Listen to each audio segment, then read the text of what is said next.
All right. Who is this Idris guy? He's been about. Hey, what's up? My name's Idris Elba, and these are the biggest roles of my career. This is Roll Call.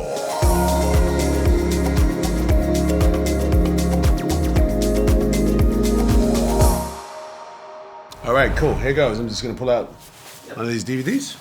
Whoa. Dun, dun, dun. This is The Wire. Nah, man, we done worrying about territory, man. What corner we got, what project. Game ain't about that no more. It's about product.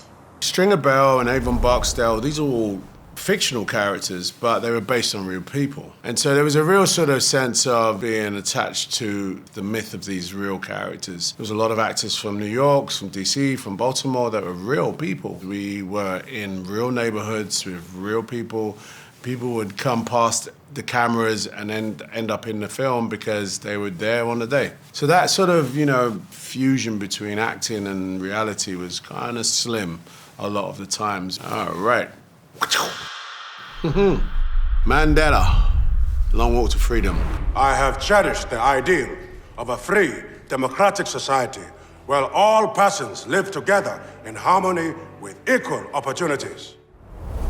Long Walk to Freedom was a real life-changing role for me. I went to stay a night in Robben Island, and they put me in a cell. And I said, no, I want you guys to just leave me here for the whole night. Shut the door. It was one night. It was terrifying, obviously, but it was just like, wow. My guy was here for like 20 years. Still came out as a champion. Put that down gently. Here we go. This is a lot of fun, guys. Oh, wow. You lot went in. Yeah.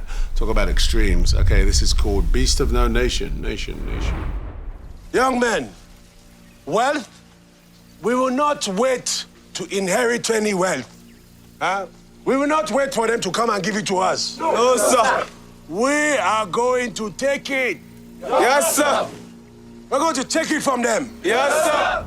Essentially, this was a fictional West African country. I sort of went for a West African general, but it was definitely influenced by where my parents are from, my dad, Sierra Leone. The commandant is a very twisted, conflicted human being. He would sort of have this command that he would use to sort of almost hypnotize those young soldiers. The story is loosely based around the Civil War of Sierra Leone and Liberia, and I'm one of these actors that really sort of absorb my character, absorb their experiences, so I can understand a little bit. I had to watch hours and read of stuff that was just so disturbing. My nightmares were varied, It's like it was either me in these nightmares, or it was Commandant, or it was all this vivid imagery that I was exposed to. When you go to a dark place like that for a project, what do you have to do to claw yourself out of it afterwards? Can I be honest? Please. At the time, I was smoking a lot of weed, and that would get me out of that. Cheese! The Suicide Squad. To get me to lead your mission, you're gonna send my 14-year-old daughter to prison? No. Your daughter is 16, Dubois. You're real father of the year. James Gunn is a genius. I never forget that the first day, and he brought us all in, and he was like, okay, guys, I'm gonna show you the movie. What? No, we're gonna read the movie, but I'm gonna show you what I'm thinking as we're doing it. Oh, okay, great. He hand draws all of his scenes. He does all these really intricate drawings. I mean, no disrespect, James, but they're not great art, but they tell you what the shot is gonna be. So we would be like reading, and he'd be like, okay, cut, stop, watch the screen. And then we'd be watching this sort of like hodgepodge of drawings and some visuals from another movie, and he'd cut it together in a way that you were like, wow. And he goes, yeah, that's what's gonna look like. That's great. And then we're back to reading. Whoosh. Can you guess what this is? Knuckles.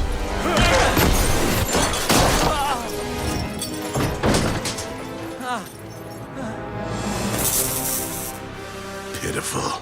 We didn't have a real sort of sense of what he sounds like, so we decided to play with a few different voices. Do you want to hear? Do you want to hear my first attempt at Knuckles?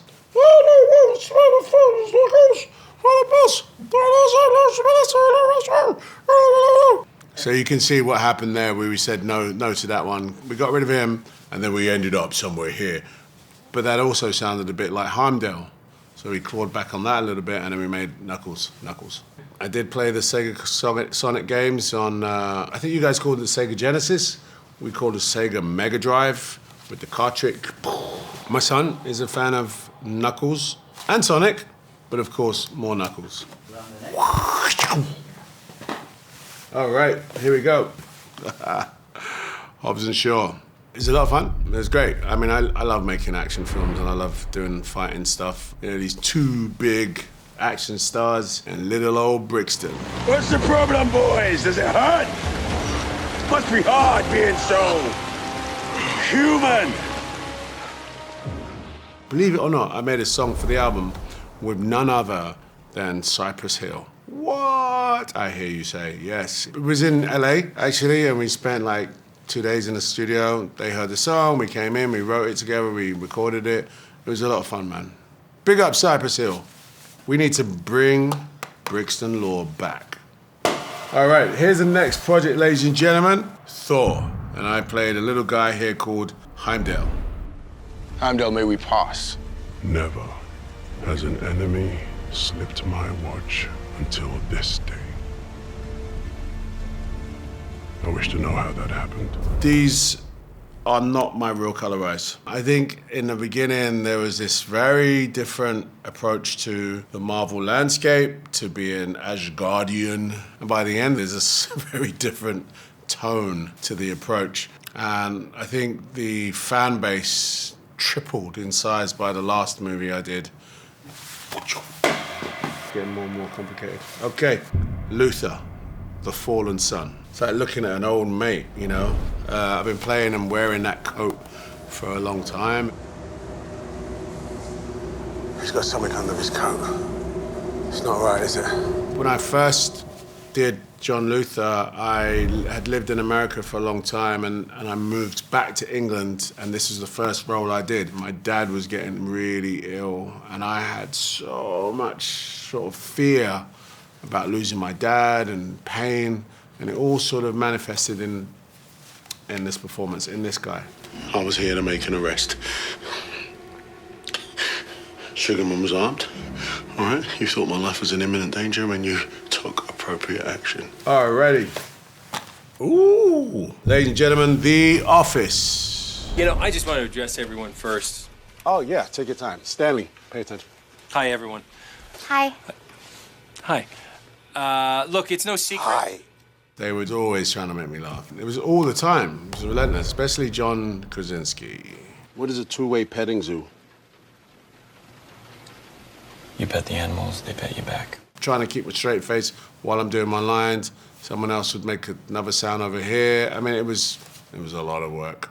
I am a fan of cringe comedy. I like dad jokes. I like dad jokes because they make people go, cringe. You know what I mean?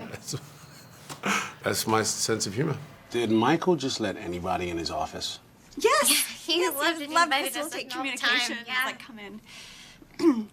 I am aware of the effect I have on women. All right, The Office. All right. Who is this Idris guy? He's been about. The Dark Tower. Oh, no.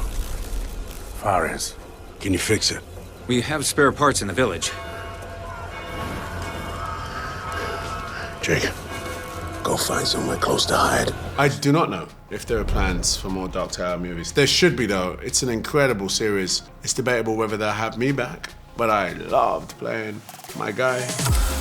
You know, you have starters, you have mains, you have dessert. You know, you have a menu, and I think the menu's important. I do think that there's more agility and more opportunity in smaller stories, but there's nothing like being in front of a huge spectacle of a movie. So for me, it's a healthy menu.